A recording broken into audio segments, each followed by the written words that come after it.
Hello, ladies and gentlemen, welcome back to the channel. My name is Roden. In today's video, we are going to be going over the 5 reasons you should and the 5 reasons you should not buy the Toyota Supra Mark III. The way these videos work, in case you're new here, is first I go over 1 reason you should, and then 1 reason you shouldn't, 1 reason you should, 1 reason you shouldn't, 1 reason you should, 1 reason you shouldn't, until we get to 10 total, 5 of each, obviously, and then at the end of the video, I tell you my final thoughts on whether or not I think you should buy the car.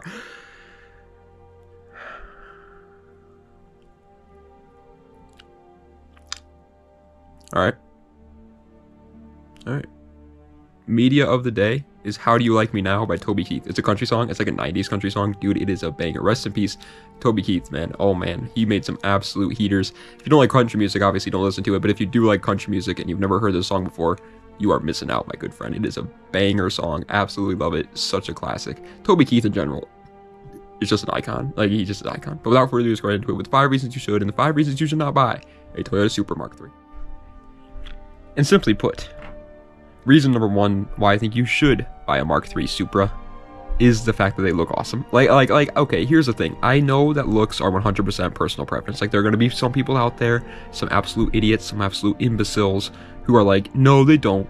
The Mark III Supra doesn't look awesome. But you're just wrong. Like, 90% of people out there are going to agree that the Mark III Supra looks really, really cool. Like, plain and simple. It's got pop-up headlights. It's a 90s retro styling.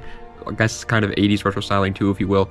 They look beautiful is what I'm trying to say, and in my opinion, that is absolutely a reason why I think people should buy the car. Obviously, if you don't like the car in terms of its design, you're probably not going to buy it, so you know what I mean? So if you are thinking about it and you like how they look, I think it's a good reason.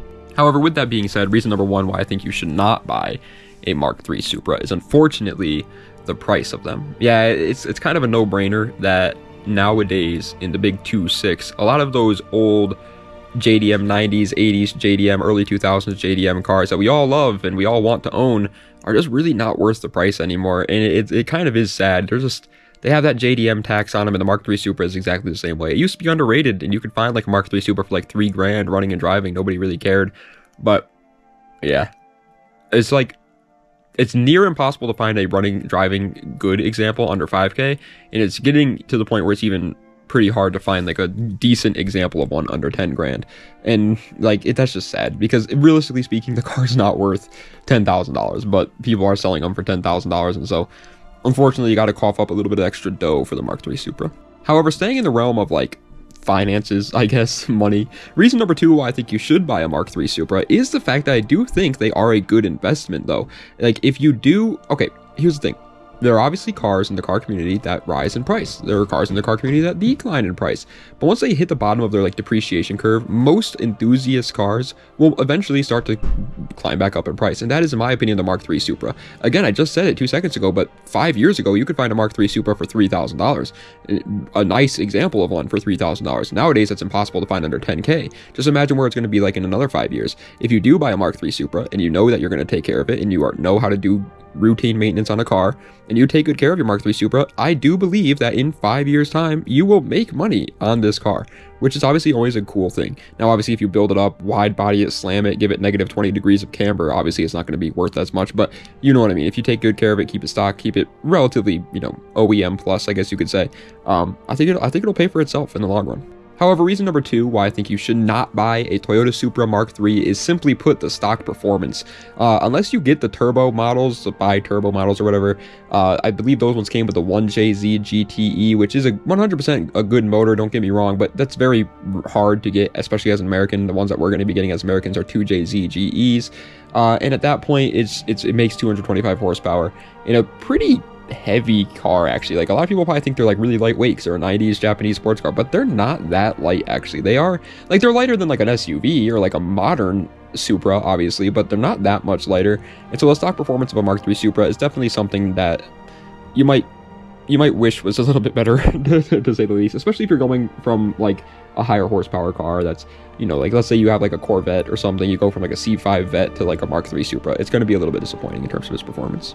However, reason number 3 why I think you should buy a Mark III Supra is the fact that they are rear-wheel drive with a manual transmission.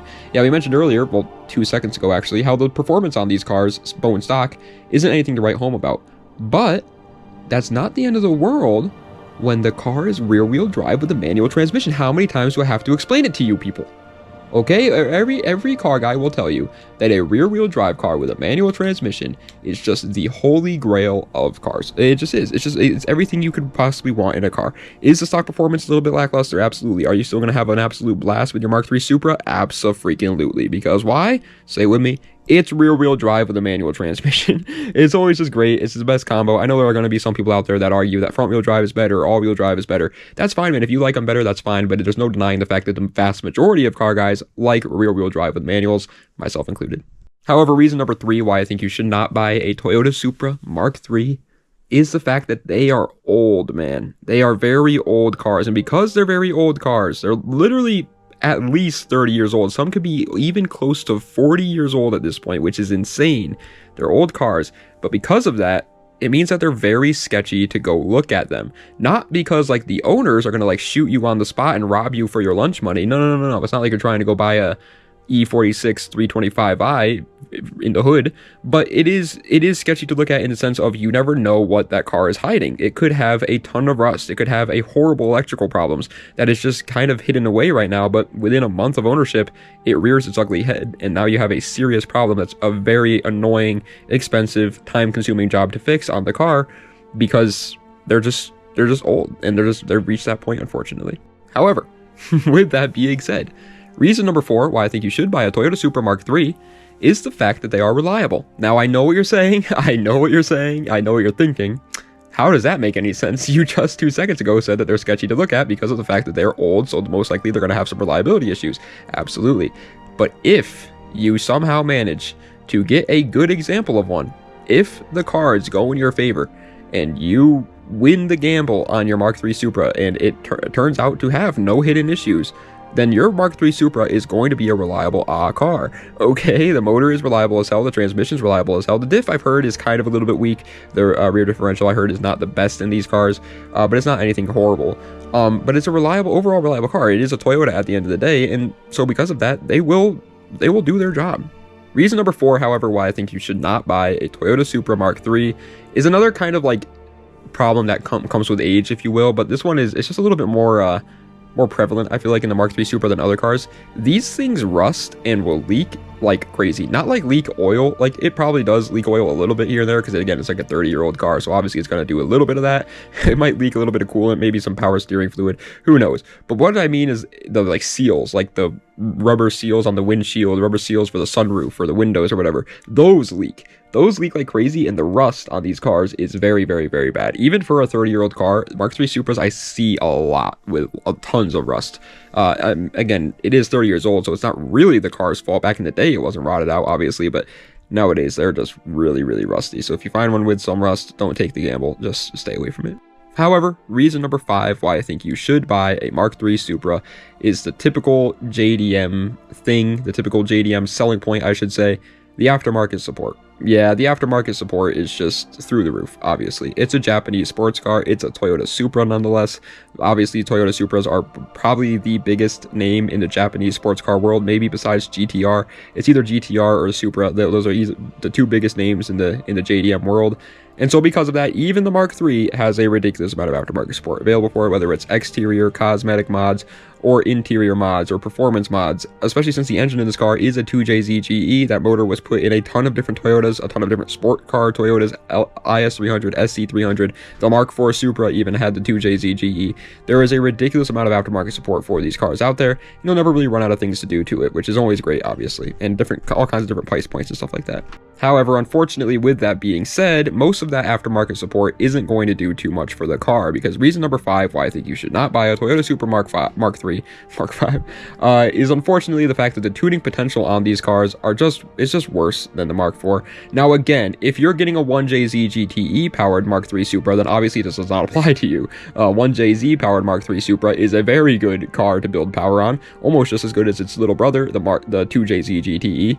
But if you're not, which again, the 90% of people watching this video are not getting the 1JZ Mark III Supra, so if that's you, unfortunately, you're just not really looking at a crazy platform. Like, the Supra name might have rang a bell in your head and maybe made you think like, oh wait, it's a Supra, it's got to be good for building power, because the Mark IV, and honestly the Mark V, even with the B58, have built up a good reputation of building dirt cheap power.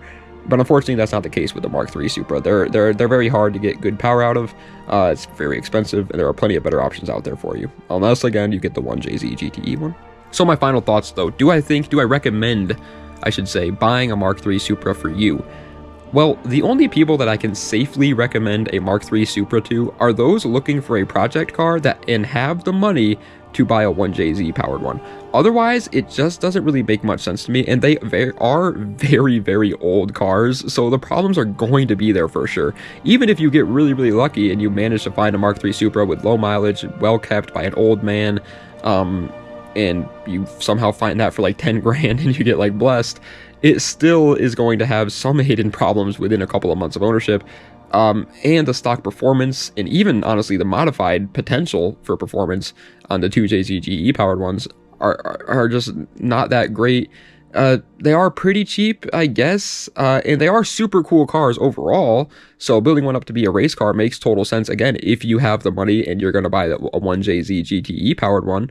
But otherwise, I don't think so. And obviously, if you're looking for like a daily driver or something, I would obviously not recommend this car for you. The space is obviously not great. The reliability, even though it was great back in the day, unfortunately, the car's just too old nowadays. And obviously, it's not a daily driver. But again, for car guys that are looking for some sort of fun little project, you got to have some deep pockets is what I'm trying to say with the Mark III Supra, in my opinion. But they are super cool, and I would love to see more of them. But ladies and gentlemen, that is the end of today's video on the 5 reasons you should and the 5 reasons you should not buy a Toyota Supra Mark III. I hope you guys enjoyed. If you did, please be sure to like, comment, and subscribe to the channel for more content just like this. Let me know what other videos I see in the comment section down below. Check the links in the description for any of my other social medias or any of my other YouTube channels or any of that great mumbo jumbo. And that is pretty much it, guys. As always, with the 5 reasons you should and the 5 reasons you should not style videos, if you would like to see your car and me talk about the 5 reasons you should and 5 reasons you shouldn't buy one, leave a comment below. That's usually how I go off of with these videos, same with good, bad, and uglies. Whenever I do a video where it's like dedicated to one specific car, I always just go off of comment recommendations. Someone recommended the Mark III Supra, so we did the Mark III Supra. The other day we did the E60 BMWs because somebody recommended it. The Tahoe we did yesterday for the good, bad, and ugly, that one was not recommended by one of you guys. That was just a video I decided I wanted to do because I do want to eventually sometimes like do some cars that I don't usually talk about. Like obviously I usually talk about the tuner cars, right? The dirt cheap tuner cars, early 2000s, late 90s, 80s tuner cars, whether that's European, American, or Japanese. That's the stuff I like to talk about. This is stuff you guys like to hear about and stuff like that. So that's what I want to do 90% of the time. But I do want to sprinkle in some like trucks or like supercars here and there, just to like not really like widen my audience or anything like that, but just to widen my knowledge. I feel like it's fun to learn about like cars that otherwise I wouldn't really care about, like that GMT 400 Toyota or Tahoe we just talked about. Like I'm never gonna buy one of those. Like I'm never gonna own one of those vehicles in my life. I don't care about them. They're not super cool to me, but it was fun to learn about them, and I was happy learning about them. And so yeah, and it gives you a new appreciation. Like again, when I was a younger guy, all I cared about was, you know, Japanese sports cars. That was it. Literally just JDM cars, 90s JDM cars. That was all I cared about. That was literally it. Then over time I started to learn, okay, you know, European cars are kind of cool too. Oh, American muscle cars are actually kind of cool. Okay, cool. I didn't know that. And now I'm starting to get to that point where I'm like, okay, there could be some cool SUVs. There are some cool trucks. There are some cool supercars. Like there are cool cars all throughout the world. So it's fun to just talk about other ones. So sometimes I will be well, the whole reason why I went on that entire tirade there is just to let you guys know that sometimes I will do cars that aren't like recommended just because I want to change it up a little bit or do something that I just feel like talking about.